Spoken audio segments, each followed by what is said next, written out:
day, everyone! I'm Haley, and I was just thinking, if I were going to go on a treasure hunting adventure, who would be the best person to take along with me?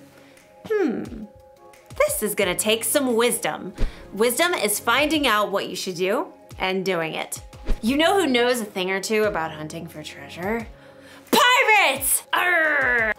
Pirates have been hunting for treasure for generations. She'd make the perfect person to bring on my adventure. Arr! I'll find your treasure for ye.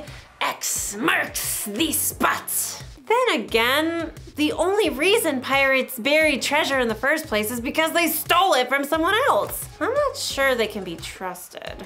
Sure we can. A pirate's word is her bond. That's the code of the sea. Arr. Well, when you put it that way.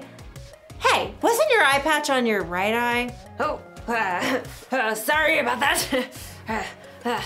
Now, about that treasure.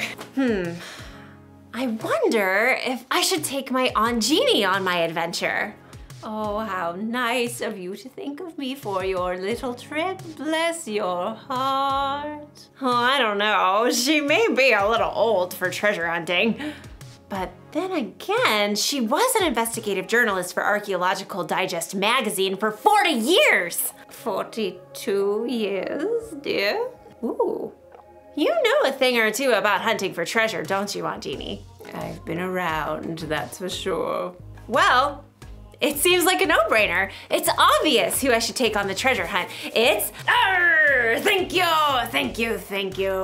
Was a hard decision, I'm sure, but I'm the star that you've been searching for. In today's story, we'll hear about a king who had a hard decision to make.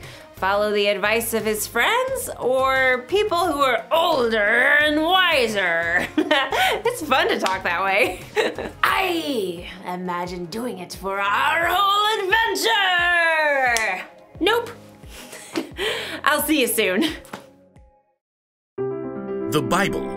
It's 66 books of history, stories, letters, and poetry that fit together to form God's one big story.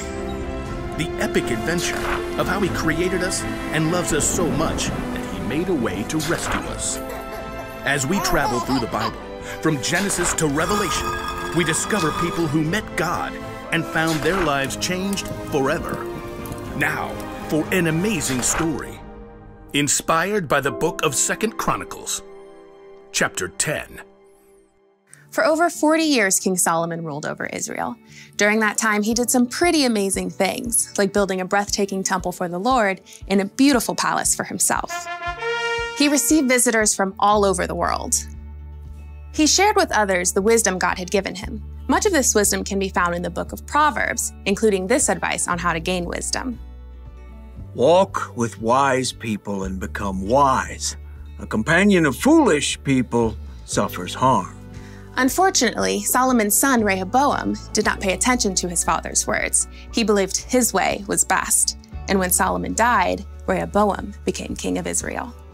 All hail King Rehoboam! Wow, check me out! Golden crown, spiffy palace, this is the life. Though the kingdom was strong under Solomon, he made the people work extremely hard. Now the Israelites wanted to see how this new king would treat them.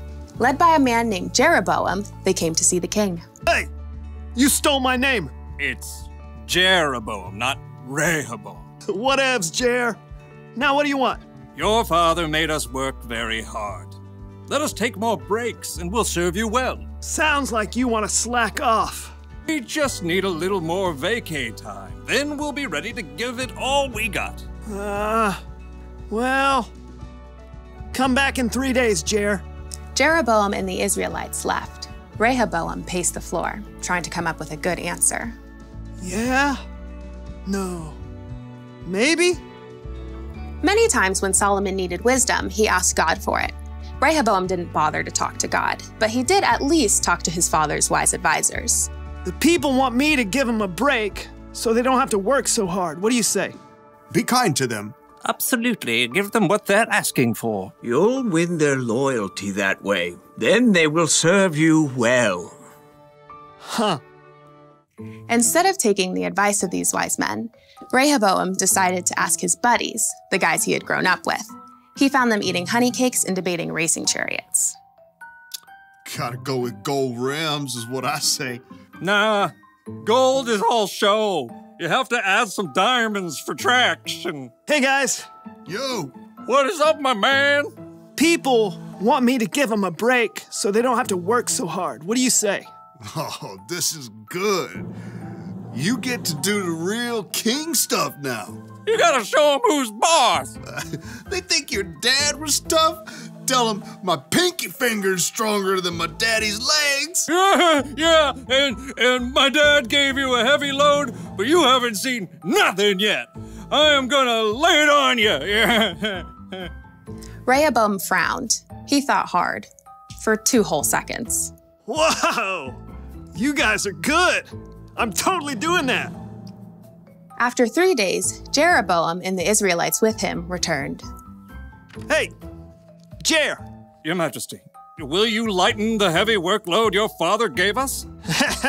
My pinky finger is stronger than my father's legs.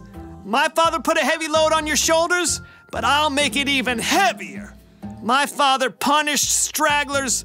I'll double it up. Rehoboam finished with a flourish. He waited for people to tremble and bow low. Are you kidding me? Jeroboam turned to the Israelites. We don't want anything to do with this joker or the rest of David's family. Let's go back to our homes and start our own kingdom. Yeah! Hey, wait! No, you can't do that. I'm in charge. Yeah, you're in charge of yourself. Good luck with that. Jeroboam and the men with him marched out and returned to their homes. From that day, the nation was split into two kingdoms. Rehoboam still ruled in Judah, but Jeroboam was made king of Israel. Totally not my fault. Rehoboam failed to listen to his father's own words. Walk with wise people and become wise. A companion of foolish people suffers harm. Rehoboam's foolishness nearly cost him all of the kingdom.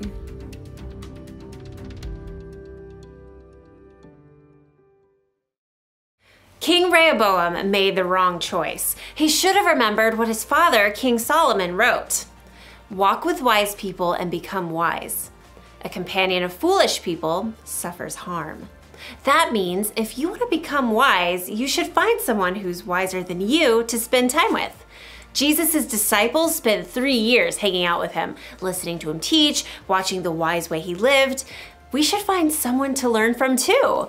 Maybe someone older and wiser. Oh, thank you, dear.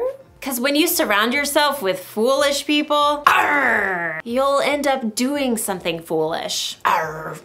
You surround yourself with people who say mean things about others, you're going to say mean things about others. With angry people, you'll be angry. With people who break the rules, yep, you know what's gonna happen. But hey, you've been around, right? You know the difference between someone who makes wise decisions and someone who doesn't. So, pick your friends carefully and find someone older and wiser to be your mentor, someone you can learn from. Here's the one thing to remember today. Hang out with wise people. Ask God to help you find the wise people in your life. He wants you to have wisdom, remember, and he can use other people to help show you the way. So, what do you say, Aunt Jeannie? You want to go on an adventure with me? Haley, my dear, I was made for adventure. Well, all right. I'll see you all next time. Bye. Bye from me too.